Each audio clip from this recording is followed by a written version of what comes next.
বাজার মূল্য প্রতিদিন বেশিসে এমন হারে বৃদ্ধি করছে যে পকেটে স্যালারির মূল্য আস্তে আস্তে সংখ্যাটা কমে যাচ্ছে। তার জন্যে কিছু যদি কাটৌতি করা যায় বা কিছু যদি মাসকাবারি মাল বা গ্রসারি থেকে সেভিংস করা যায় তাহলে ভালো হয় নাকি। Hello everyone, this is Ivy, welcome back to my channel Isa's ডায়েরিজের নতুন সকালে তোমাদের সকলকে ওয়েলকাম জানাই। কিছু কিছু মানুষের স্বভাব থাকে যে প্রতিদিন বেশিসে একবার করে বাজারে গিয়ে ঢু মারা, বা প্রতিদিন বেশিসে একবার করে প্রতি সপ্তাহে যখনই হাট লাগে তখন গিয়ে একবার করে ঢু মারা। তাতে করে কি হয়, একটু এত জিনিস পছন্দ হলো কিনে নিলাম এবং প্রতিদিন বেশিসে কিছু না কিছু খরচা হতে থাকে এবং কিছু না কিছু জিনিস ঘরে আসতে থাকে। তাতে করে খরচাটা কিন্তু বেশি বেড়ে যায়। আমার এর থেকে মনে হয় পার্টিকুলার একটা দিন, সপ্তাহে একটা দিন সবজি বাজার করব, বা মাসে 15 দিন অন্তর একবার করে বা মাসকাবাড়ির দোকানে গিয়ে যা যা লাগবে একটা লিস্ট অনুযায়ী সেটা নিয়ে আসবো। প্রতিদিন বেশি সে খরচাটা করবো না, তাতে করে কিন্তু খরচা অনেকটা হলেও বেঁচে যায়। দ্বিতীয়ত, যখনই আমরা বাজারে যাই চেষ্টা করি কিছু না কিছু পেট খালি রেখেই চলে যাওয়া, যে বাজারটা করে আসি তারপরে খাবো। দিয়ে পরে কি হয়, বাজারে গেলে তখন মনে হয় এই শপিং মলে ঘুরতে ঘুরতে এক প্যাকেট চিপস নিয়ে খেতে খেতে আমি ঘুরি, বা একটু কোল্ড ড্রিঙ্কস খাই, বা এক কাপ চা খাই। এরকম করতে করতে করতে করতে বিলটা কিন্তু বেড়ে যায়। তাতে করে পেটটা ভরা রেখে যদি বাজারে যাওয়া যায় তাহলে কিন্তু খরচাটা তুলনামূলকভাবে একটু হলেও কমতে পারে, তাই নয় কি? আজকাল তো চতুর্দিকে শপিং মল, যেখানে যাও ছোটখাটো দোকানগুলো শপিং মলে পরিণত হয়ে যাচ্ছে। তাতে করে কি হয়, আমরা এদিকে ওদিকে ঘুরতে ঘুরতে জিনিসপত্র কিনতে কিনতে কিছু কিছু বেশি জিনিসই কিনে ফেলি। কখনো মনে হয় যে এখানে অফার দিচ্ছে একটার সাথে একটা ফ্রি, তাহলে এটা নিয়ে নিই, সব আমার সেভিংস হচ্ছে। বা আমাদের মনে হয় যে এইটাতে এত 70% অফ দিচ্ছে, তাহলে কিন্তু আমি এটা নিয়ে নিই। কিন্তু আদতে ওগুলো কিন্তু শপিং মলের ফাঁদে পা দেওয়া ছাড়া আর কিছু নয়। আদতে কিন্তু ওটাতে আমাদের কিছু লাভ হয় না, বরঞ্চ ওদেরই লাভ হয়। সেটা বোঝাতে গেলে অনেক টাইম লেগে যাবে, সেটাতে আমি আর যাচ্ছি না। কিন্তু ব্যাপারটা হচ্ছে যতটুকু আমার লাগবে ততটুকু কেনাই কিন্তু শ্রেয়। এইটাতে অফার দিচ্ছে বলে আমি বেশি কিনে নিচ্ছি, তাতে করে কিন্তু আমার বেশি ইনভেস্ট হয়ে যাচ্ছে, লাভের লাভ কিছু হচ্ছে না। তা সেখান থেকে কিন্তু আমরা খরচা ইচ্ছা করলেই কিন্তু কমাতে পারি। সব থেকে বড় কথা, ভালো লাগার ওপর আমরা একটু বেশি চিন্তা ভাবনা করি। এই জিনিসটা ভালো লাগলো কিনে নিই, ওই জিনিসটা ভালো লাগলো কিনে নিই, থাক না কেনা থাক, আমাদের তো কোনো না কোনো সময় কাজে লেগে যাবে, এটা ভেবে আমরা কিনে নিই।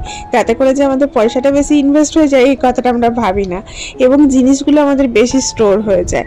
যতটুকু প্রয়োজন ততটুকু কিনে আনাই শ্রেয়, এবং যতটুকু লাগবে ততটুকু নেওয়াই কিন্তু শ্রেয়। আর আমার মনটাকে একটুখানি সীমিত রাখাই কিন্তু শ্রেয়, তাতে করে কিন্তু খরচা একটু হলেও কিন্তু বাঁচবে। আমরা যদি একটা মাইন্ডসেট করে নিতে পারি যে উইকে আমরা কোন দিন কি খাবো বা কোন দিন কি রান্না করব, তাহলে কিন্তু আমাদের অনেকটা সাশ্রয় হয়।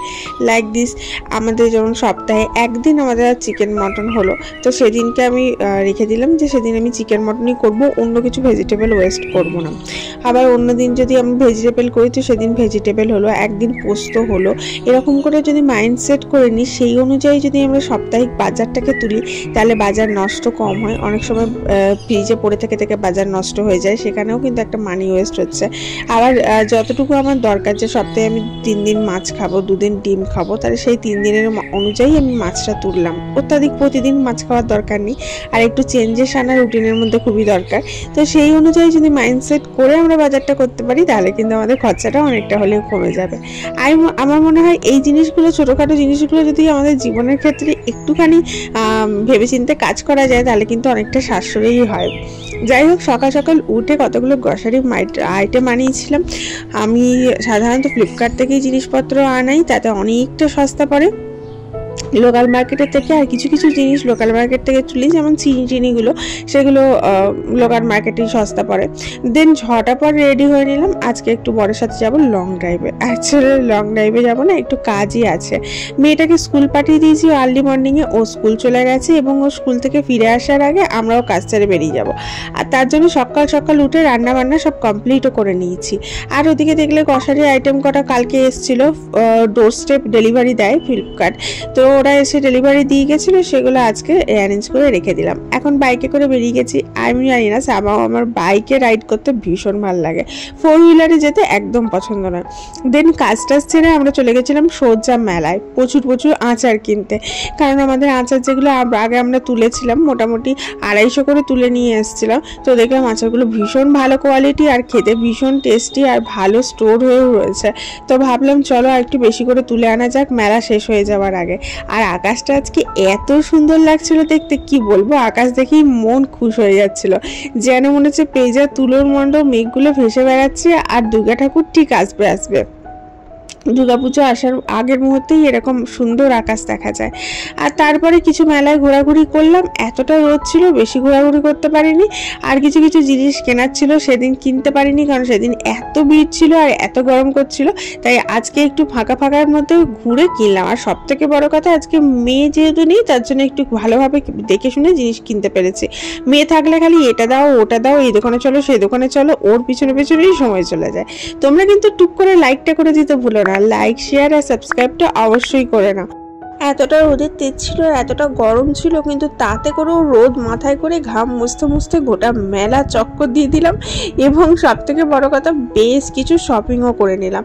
অ্যান্ড দেন তারপরে বাড়ি ফেরার পালা। আর দেখেছো ওই যে কুলিবাবু যাচ্ছে, বর্মশাহী তো কুলিবাবুই হয় তাই না, যেখানেই যাও ব্যাগটা সেই বইবে। তো এক ব্যাগ ভর্তি জিনিসপত্র নিয়ে আবার বাড়ির পথে রওনা দিলাম, মেঘ দেখতে রোদে পুড়তে। আর ট্রাস্ট মি, এত রোদ ছিল, গরমে মনে হচ্ছিল পা হাত সব পুড়ে যাচ্ছে।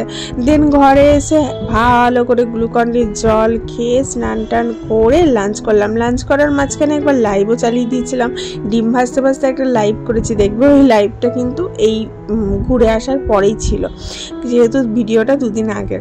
আর লাঞ্চে ছিল এই যে বড়ার তরকারি, ডালটা ছিল খুব সুন্দর, কারি পাতা দিয়ে ফোড়ন দিয়ে ডাল, একদম দক্ষিণের মতো তরকা লাগিয়ে। আর এখানে ছিল ডিম ভাজা, অনেকদিন বাদ আজকে ডিম ভাজা করেছি। হাসব্যান্ড মশাই এতটা খেতে প্রেফার করে না বলে করাই হয় না। আর ছিল গন্ধরাজ লেবু, সাথে আম, আর আজকে দইটা মিশিং ছিল। আর এদিকে ছিল একটু চিকেন গতকালের। টাটা।